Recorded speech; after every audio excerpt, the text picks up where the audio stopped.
Welcome everyone, it's Rob here from Reambition Coaching, and as promised, today I'm going to take you through a little bit of a journey on how to find your ideal career.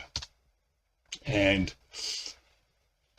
what we'll cover today is pretty much the importance of career planning, why it's important to understand your personality types and values. We'll go through the career planning process at a high level, and then I will cover off next steps. So, let's kick off right away. So, why is it important to choose your ideal career up front? So, if you look at the cost of a university in South Africa, you're looking at anywhere between 40,000 and 80,000 Rand, if not more, per annum, depending on the degree that you do and the institution that you attend. Now, these costs exclude everything like living expenses, travel expenses, that sort of thing. And if you take into account that the average degree takes between 3 and 5 years, depending on what you do, sometimes even longer, you do the math on how much that costs, right? So, I get a lot of people coming to me with requests around, hey, I want to do a career change, or I'm not sure what I want to do. And the thing is, what I'm finding is it's not people that are in grade 10 that need to decide on a career for the future. It's people that are either halfway through a degree or they've been in the workforce for a couple of years already, and they've figured out, well, actually, this isn't for me. This isn't what I thought it would be. Right? So now, is it the end of the world if you chose the incorrect career? No. If I look at my own journey through life, when I left school, I studied mechanical engineering and I did a trade. I hated it. And I changed into IT and sales. Did I lose anything though? No, because the knowledge and skills that I gained during my time doing engineering really assisted me in ramping up very quickly in the IT space. And if you look at me now I'm a life coach. Now that's a story for a different day though. So as you'll notice, I've been through these changes a couple of times in my life, so I know what it's like. So how do you go about choosing your correct career, or your ideal career? Let me put it that way. So there's a couple of aspects that you need to take into account. And one of those aspects is your personality type. And I like to use the DISC personality profiling system, as I find it to be the most basic one, and it's very accurate. It breaks it down into pretty much 4 core personality types. So your dominant, your influencer, your steady, and your compliant. And then of course it breaks it down further into 12 subtypes, because no one's really a full dominant or a full influencer or full steady. You might be a mix between a dominant influencer or a dominant compliant or an influencer steady. But one of them will be your primary trait generally.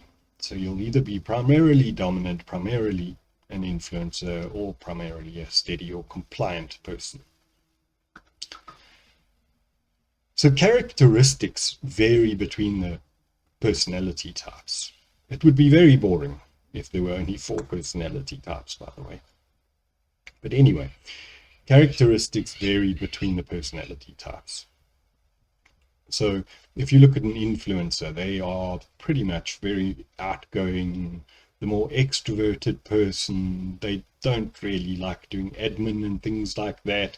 They like dealing with people and being social and that sort of thing. So probably your typical sales guy. If you look at a compliant, which is on the opposite end of an influencer, there you've got an introvert, a more quiet person, an analytical person, a very conscientious person, someone very much so suited to kind of back office roles, maybe in finance or who knows, in any kind of back office role. Now, if you think about it, if you're a high influencer and you end up in a finance role, it's going to be fun and games. Right? You're going to be in a team of people that probably won't appreciate your exuberance and passion. And you are going to have to go to work every day putting on a very big mask. And that's the thing with the DISC profiling. There's generally three kind of profiles. So we have our private self, which is our natural self. That's who we are. That generally doesn't change a lot over our lifetime. But then we have our public self, and that's what we think people want us to be. So it's the mask we put on every day to try and keep other people happy. So now if you're an influencer in a finance role, you're going to be putting on this mask of a more introverted, quiet individual, and vice versa. If you're compliant and you're in a sales role, you've got to put on a mask of being a lot more outgoing and extroverted and dealing with people and being at networking events and stuff like that. So it goes against your natural style. The third profile we look at is the perceived self. So this is how we act most of the time. And that's basically an average between your private self and your public self. So 90% of the time we'll behave like our perceived self. Under stress, we'll generally jump back to our private self. Now, if you have to put on a mask every day, it's going to be a bit weird, right? It's not going to be who you actually are. So doesn't it make sense then to choose a career that fits with your personality type? I mean, give you an example. Have any of you guys ever met someone where you've met them at work, let's say, and then you get invited over to their house for a barbecue or a braai or whatever it might be, and you kind of go, this guy is completely different, man. It's like, who are you? I've never met you before. And this is why, because his natural self and his public self, or his private self and his public self, are two different people. When he goes to work, he's putting on a mask, right? So choose a career that fits your personality type. The next thing that we need to look at is your values. Now, your values are things that have been instilled in you from a very young age, especially your core values. And they're usually handed down from your parents, grandparents. Sometimes it comes through from schooling and things like that. And they're handed down generally, the core values are handed down over generations often. And these are things like honesty, integrity. If you're a very religious person that might be going to church every Sunday, you name it, right? You know what your values are. Now, why is it important to make sure your career and your company that you choose suit and align with your values? Well, if they don't, you're going to be miserable, because there's something called a values violation. So, I mean, I'm going to give you an extreme example here. It's probably a bad example, but anyway, it highlights a point. So now, if you're in a career or job where you have to tell little white lies all the time, and one of your high values is that you're very honest, it's slowly going to start eating away at you. You're going to start feeling guilty about kind of having to tell these lies all day, and you're going to start becoming miserable, and you're not going to understand why. Often, unless you go and take a deep look into your values and what is not matching with either the company you're working with or the career that you're in. I mean, An example might be if you're a salesperson that has to sell a product and you know that that product doesn't do exactly what they say it does, and you have to push that onto people. You're not gonna like that if you're a really honest person. Thing about values though is values can change over our lifetime. Our core values generally stay the same, but certain values can change. So I mean, when you were younger, you might not have put a huge amount of priority on family, but now you might have a partner, or you have got married and you're expecting a child on the way. All of a sudden, family will become much higher up in your priority list. So it's always good to look at your values every 6 months and see, have any of them changed priority? Some of them do go down the list and others come up the list as your situation changes. So personality and values are the first two things that you need to look at when you're choosing a career. The next thing to look at is, what do you really want? So remember way back when you were a kid, you had a dream and someone said to you, hey, Rob, you can't be a cowboy. That's ridiculous. No, get rid of that dream. Think about those things that you really wanted to do when you were a kid up until now, and write those all down. And it doesn't matter how ridiculous they seem or how big or small they are, just write them down. And the idea behind this exercise is to not lose sight of what you really want to do one day. Where do you really want to be? Will you ever maybe be there? I don't know, but you can make sure that you have a career that puts you on the path to making it possible. The next thing you want to look at is, what do you want out of your career? So these are things like, do you want to work 9 to 5? Do you want to work indoors in an office on a PC all day? Or do you want interaction with people? Do you want to work outdoors with animals? Is helping people your thing? So list everything you can think of that you want out of a career. Now the next question, I love this question, is, what don't you want out of a career? So this might be, I don't know, you don't want to work overtime, you don't want to work on weekends, you don't particularly want to work with people, so you want a role where you can work on your own. You don't want to be part of a team, you might, that sort of thing. Now the interesting thing about what you don't want is that it's often easier for us to think about what we don't want than what we do want. And what do we want? The opposite of what we don't want. So now once you've got that list, go and review your what you do want list and see, what did you miss, and add all those items in there. Okay.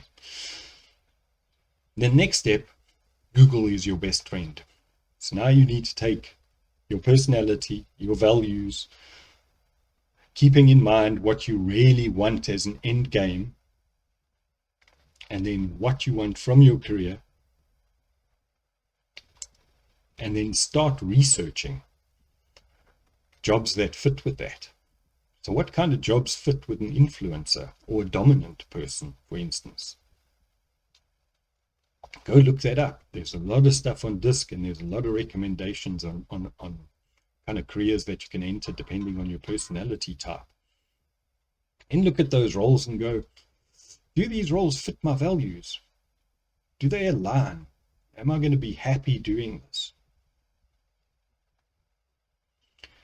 Once you've got that, then you go into those roles and you go, so what do I want out of this career? Do I have to work overtime in this career? And I don't want to do that. Is this career something I can do that's outdoors and with animals, or whatever it might be? You want to be in construction. It depends.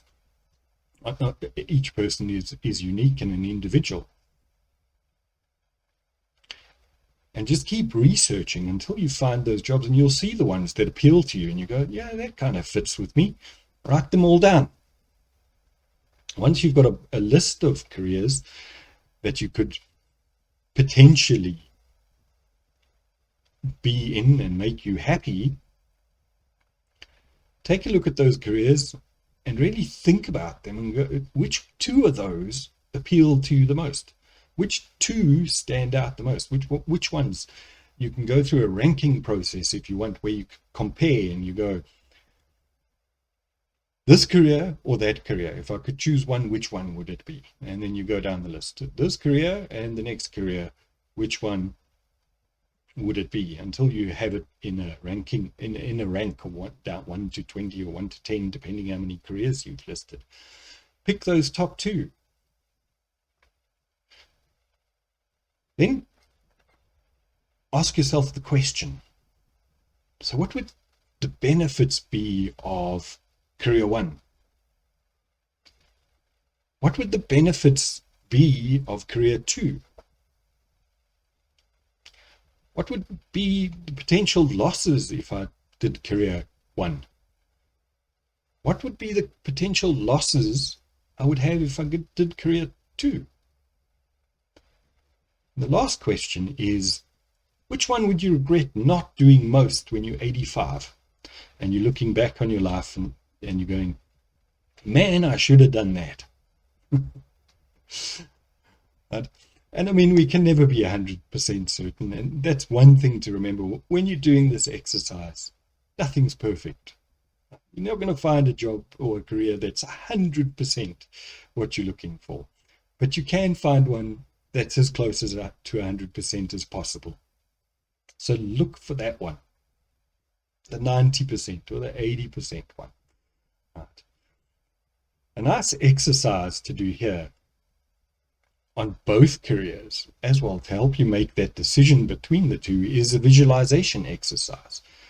So an amazing thing about the brain is our brain can't tell the difference between imagined and reality, right? So when we imagine doing something, our brain thinks we've really done it. So sit back, take 5 minutes and close your eyes and visualize yourself. Imagine what it would be, a day at work would be like. Who would be there? What would you be hearing? What would you be doing? How will you feel? What will the end of the day look like? What will it look like when you're getting ready to go to work? Are you going to be excited? And do this for both careers.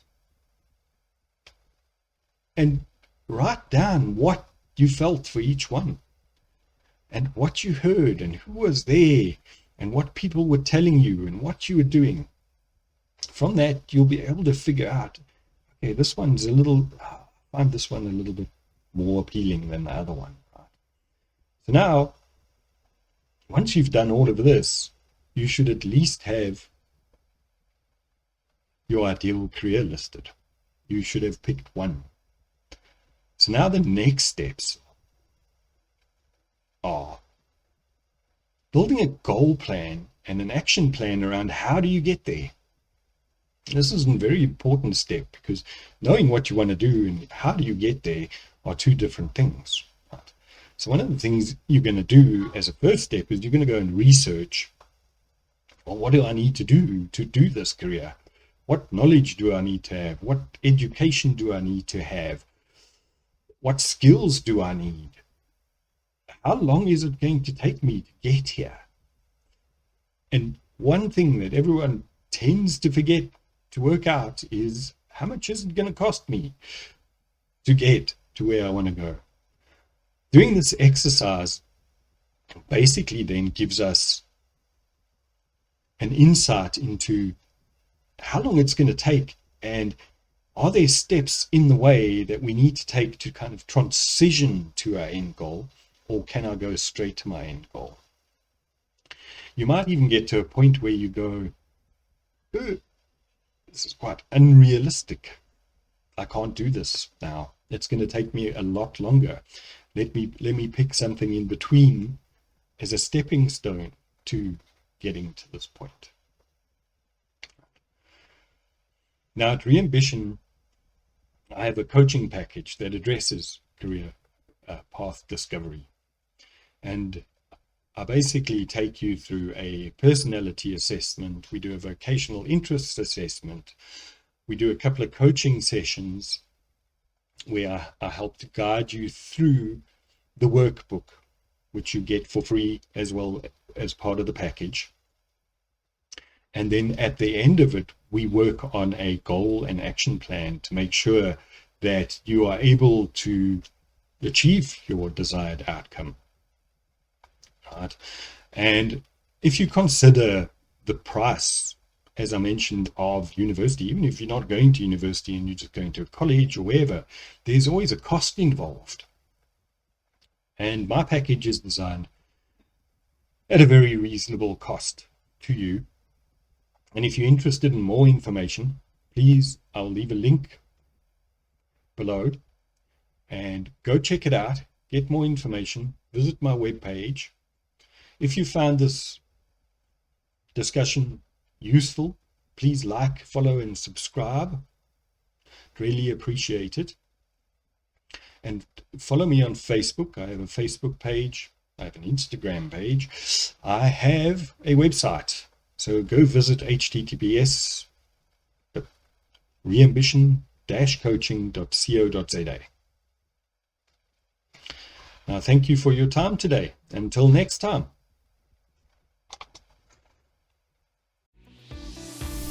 To find out more about Reambition Coaching, visit our website at www.reambition-coaching.co.za or like and follow our Facebook page at www.facebook.com/Reambition Coaching.